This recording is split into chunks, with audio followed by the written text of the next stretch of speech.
Kemudian ditunjukkan keadaan Tokito yang masih terperangkap dalam gelembung air dari Gyoko.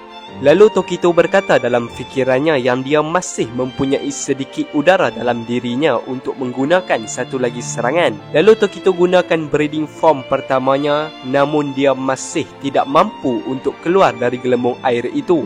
Dan Tokito berkata dalam fikirannya, aku tidak mampu menghancurkan dinding gelembung air ini. Yah, tentu saja aku tak mampu, kerana pedangku sudah tumpul. Aku tidak sanggup. Nampaknya ini sudah berakhir. Dan terlihat Tokito hampir hilang nafasnya dalam gelembung air itu. Dan sebelum terpejam, Tokito berkata, terima kasih Oyakata sama, tapi aku akan mati sekarang. Semoga kau dapat mencari Hashira yang baru. Tetapi tiba-tiba satu suara berkata, kenapa kau berkata begitu? Dan ternyata suara itu datang dari bayangan Tanjiro. Dan bayangan itu berkata lagi, tidak ada yang tahu apa yang akan terjadi di masa depan. Tapi Moichiro hairanlah dan dia berkata, bahkan Tanjiro tidak pernah mengatakan hal seperti itu padaku. Lalu siapa yang mengatakan itu? Kemudian adegan telah berpindah ke bahagian yang lain. Tiba-tiba Kanamori telah diserang oleh Gyoko saat menempa pedang. Gyoko berkata, aku tak sangka yang aku akan bertemu kalian di sini. Wah, ternyata ketua desa berada di sini.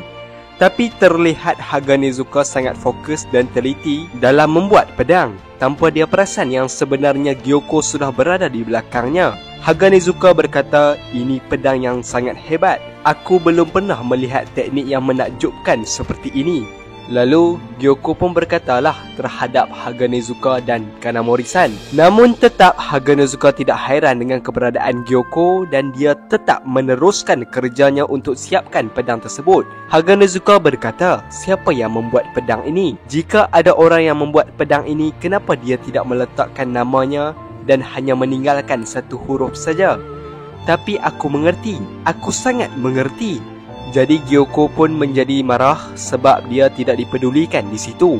Gyoko berkata dalam fikirannya, dia membuatkan aku kesal. Aku belum pernah melihat orang yang fokus sebegini rupa. Aku tidak boleh kalah. Lalu Gyoko terus menyerang Haganezuka, tapi tetap Haganezuka bertahan dan meneruskan kerjanya. Tidak hanya itu, Gyoko juga menghantar satu dimen ikan ke arah mereka berdua. Dan dalam masa yang sama, ternyata akhirnya topeng muka yang dipakai oleh Haganezuka telah pun pecah dan ditunjukkan muka sebenar Haganezuka. Lalu Gyoko semakin marah sebab Haganezuka tetap tidak pedulikan keberadaannya walaupun telah diserang sebegitu rupa. Lalu Haganezuka berkata, apa alasannya orang yang membuat pedang ini tidak mahu mengukir namanya di pedang ini? Aku yakin kerana disebabkan pemedang ini. Dia tidak mahu mengukir namanya kerana pedang ini memang khas untuk pemedang itu. Lalu Gyoko berkata, dia membuatkan aku kesal. Aku mampu sahaja terus membunuhnya dan membuat dia berhenti di sini. Tapi aku benar-benar ingin membuatnya mengabaikan pedang itu dan aku ingin menghancurkan konsentrasinya.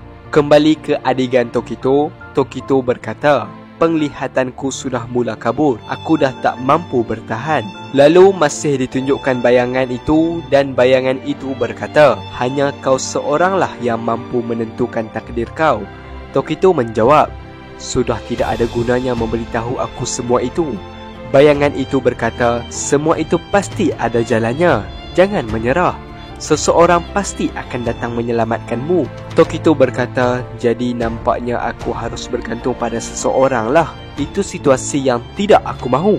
Bayangan itu menjawab, tidak banyak yang kau boleh lakukan sendiri. Itulah kenapa setiap orang harus saling bekerjasama dan saling membantu. Tokito berkata, tidak ada yang akan menyelamatkanku kerana mereka semua lemah dariku. Harusnya aku berjuang lebih kuat lagi, tapi aku membuat kesalahan. Tanpa aku sedari, aku terlalu melebih-lebihkan kekuatanku hanya kerana aku seorang Hashira. Bayangan itu menjawab, kau tidak salah Moichiro Tokito. Kau masih baik-baik saja. Lalu terlihat Tokito hampir memejamkan matanya dan tiba-tiba dia ternampak ada satu mata pisau telah pun menusuk gelembung air itu dan ternyata Kotetsu cuba untuk pecahkan gelembung itu dengan pisaunya. Toketsu berkata, kau tak boleh mati. Bertahanlah Tokito, aku pasti akan mengeluarkanmu dari situ. Aku akan menyelamatkanmu. Tapi Kotetsu masih tak mampu untuk pecahkan gelembung air itu dengan pisaunya. Dan Tokito berkata dalam fikirannya, bahkan aku tak mampu memotong benda ini, jadi tak mungkinlah budak ini mampu. Kau punya masalah yang lebih besar untuk dirisaukan. Pergilah lindungi ketua desa. Bawalah pisau yang kau pegang itu dan lari. Namun tiba-tiba ada demon bawahan Gyoko telah berada di belakang Kotetsu. Tokito berkata, "Oh, bahaya di belakang kau." Kotetsu berkata, "Ya, aku tahu." Lalu demon itu menyerang Kotetsu, tapi tetap Kotetsu tidak melarikan diri. Tokito berkata, "Hei, tak guna apa yang kau lakukan. Cepatlah larikan diri." Kemudian demon itu telah menyerang Kotetsu sehinggakan Kotetsu menerima kecederaan yang parah. Dan Tokito berkata, nampaknya dia telah ditusuk di bahagian vitalnya. Jadi mungkin dia akan mati. Kau tidak akan mampu untuk selamatkanku, Kotetsu. Kenapa kau masih tak faham? Tutuplah luka kau dan larikan diri. Tapi tetap Kotetsu mendekati Tokito. Tokito berkata, "Hei, jangan dekati aku. Jangan cuba selamatkan aku. Tidak mungkin kau mampu melakukannya." Lalu terlihat Kotetsu seperti keluarkan buih dari mulutnya, seolah-olah Kotetsu dah mula pengsan. Dan dalam keadaan itu, Tokito mula teringat kata-kata Tanjiro, yang mana Tanjiro pernah berkata, "Membantu orang lain pada akhirnya ianya akan berguna untukmu." Manusia itu adalah makhluk yang hidup, yang mampu memunculkan kekuatan yang hebat demi orang lain. Dan tiba-tiba Moichiro berkata, "Ya, aku tahu." Dan dia telah menggunakan Redeem Form kedua dan berjaya memecahkan gelembung air itu. Dan tamat untuk episod kali ini.